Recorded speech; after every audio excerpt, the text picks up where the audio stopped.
আসসালামু আলাইকুম। আজকে আমরা যে প্রশ্ন নিয়ে আলোচনা করব সেটা হচ্ছে মাপনের নির্ভুলতা এবং সূক্ষ্মতার মধ্যে পার্থক্য কি ব্যাখ্যা করো, অথবা মাপনের নির্ভুলতা এবং যথার্থতার মধ্যে পার্থক্য কি সেটা আমাদের দেখাইতে হবে। তাহলে নির্ভুলতা বলতে আমরা কি বুঝি? কোনো পরীক্ষালব্ধ মান এবং প্রকৃত মান বেশি সম্ভাবনাযুক্ত মানের মিলকে প্রযুক্ত পরীক্ষার নির্ভুলতা বলে। কোনো একটা মান নিয়ে আমরা পরীক্ষা করছি বা কোনো একটা বস্তু নিয়ে আমরা পরীক্ষা করলাম, সেটার যদি আমরা পরীক্ষালব্ধ একটা মান নেই এবং এই যে পরীক্ষালব্ধ মান ছাড়াও একটা মান থাকে যেটা প্রকৃত মান, সেই মানটা যদি সম্ভাবনাযুক্ত মানের মিলকে বেশি সম্ভাবনাযুক্ত মানের যে মিলটা থাকে সেটাকে আমরা বলি পরীক্ষার নির্ভুলতা। ধরে নিলাম যে আমরা একটা জিনিস নিতে গেছি, সেটা কত গ্রাম? 500 গ্রাম। এই 500 গ্রাম জিনিসটার মধ্যে যখন আমরা পরীক্ষা করব তখন দেখা যাবে যে এইটা 498 বা সামথিং এই ধরনের মান আমরা পেতে পারি। তো এখন এই যে 2 কেজি কম বেশি এই মানটা অনেক সময় আসেই থাকে, এটা হচ্ছে আমাদের নির্ভুলতা মান। এর থেকে যদি কম আসে সেটা কিন্তু আমরা বেশি সম্ভাবনা মান হিসাবে গুরুত্ব দিয়ে থাকি না। তাহলে এই যে বেশি সম্ভাবনা যুক্ত যে মানটা সেটাই হচ্ছে আমাদের নির্ভুলতা। এখন আসি যথার্থতা। যথার্থতা জিনিসটা কি? একই বিষয়ের উপর পরপর কিছু পরিমাপের মধ্যে মিলকে প্রযুক্ত বিশ্লেষণের যথার্থতা বলে। আমরা কোন একটা বিষয় নিয়ে অনেকগুলো বিষয় নিলাম বা একটা বস্তু নিলাম, বস্তু নিয়ে বারবার পরীক্ষা করছি। এই যে বারবার পরীক্ষা করার পরে একটা মান পাইলাম, কিন্তু প্রতিবার পরীক্ষার পরে কিন্তু আলাদা আলাদা মান পাওয়া যায়। এই মানগুলোর মধ্যে আমরা দেখতে পাইলাম যে এই পরিমাপের মধ্যে একটা মানের মধ্যে মিল পাওয়া যায়। এই যে একটা মানের মধ্যে যে মিলটা পাওয়া যায় সেটাই হচ্ছে আমাদের যথার্থতা। অনেকগুলো বিষয় নিলাম বা অনেকগুলো একটা বিষয় নিয়ে অনেকগুলো পরীক্ষা করলাম, পরীক্ষা করার পরে একটা মানের মধ্যে মিল পাইলাম, সেটাই হচ্ছে আমাদের যথার্থতা। নির্ভুলতার মাধ্যমে সঠিক মানের প্রকাশ ঘটে। আমাদের যে নির্ভুলতা আছে সেটার মাধ্যমে আমাদের কি ঘটে? সঠিক মানের প্রকাশ ঘটে। আর যথার্থতা বা আমাদের সূক্ষ্মতার মাধ্যমে যথার্থতা পরীক্ষালব্ধ রাশিগুলো অনুরূপতার মাধ্যমে প্রকাশ করা হয়।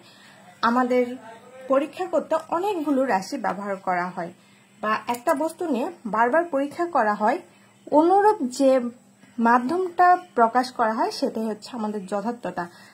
একই রূপ অনেকগুলো বস্তু নেওয়ার পর পরীক্ষালব্ধ একই রকম মান পাওয়া গেলে সেটাই আমাদের যথার্থতা। নির্ভুলতা পরম ত্রুটি পরিমাপের সাহায্য মাপনের নির্ভুলতা নির্ণয় করা হয়। আর যথার্থতার ক্ষেত্রে মাপনগুলো একই রূপ হয়েছে কিনা তার যথার্থতা দ্বারা পরীক্ষা করা হয়। আমরা একটা বস্তু নিয়ে বারবার গবেষণা করব বা বারবার বিশ্লেষণ করব, তার মাধ্যমে আমরা দেখতে পারবো যে এই মানগুলো একই রকম বা একই মান পাওয়া যাচ্ছে কিনা, সেটাই হচ্ছে আমাদের যথার্থতা। নির্ভুলতা হচ্ছে পরীক্ষালব্ধ মানগুলো সত্যিকার মানের যত নিকটতম হবে সংশ্লিষ্ট মাপনের নির্ভুলতা তত বেশি হবে। ওই যে প্রথমে আমরা বললাম যে 500 কেজি একটা বস্তু নিলাম, এটা আমাদের মান আসতেই পারে 498 গ্রাম, কিন্তু এর থেকেও যদি কম আসে, যে এরকম 450 গ্রাম বা সামথিং, এই ধরনের অনেকগুলো মান পেয়ে যাব। পাওয়ার মাধ্যমে আমরা দেখতে পারবো যে 498 এটা হচ্ছে নিকটতম একটা মান।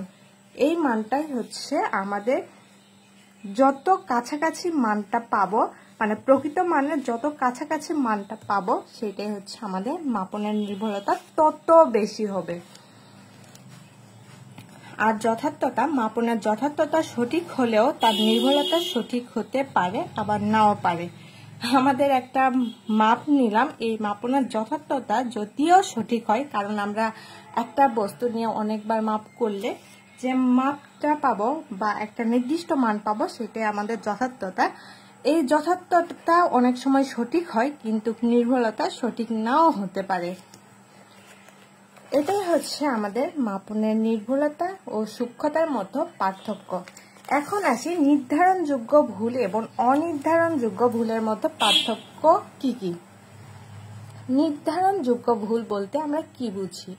নির্ধারণযোগ্য ভুল হচ্ছে একটু যত্ন সহকারে পর্যবেক্ষণ করলে যে ভুল কম বেশি এড়ানো যায় বা পরিমাপ করা যায়, এগুলোকে আমরা বলি নির্ধারণযোগ্য ভুল।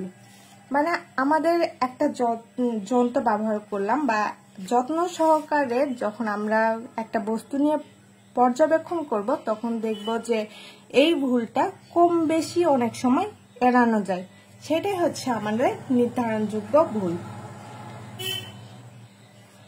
আর অনির্ধারণযোগ্য ভুলটা কি? অধিক যত্ন সহকারে একই দ্রব্য নিয়ে একই পদ্ধতি অনুসরণ করে বারংবার বিশ্লেষণ করলে যদি ফলাফলগুলো একই রকম না হয়, তাহলে সেটাই হচ্ছে আমাদের অনির্ধারণযোগ্য ভুল। এখন নির্ধারণযোগ্য ভুলের নির্দিষ্ট উৎস থাকে।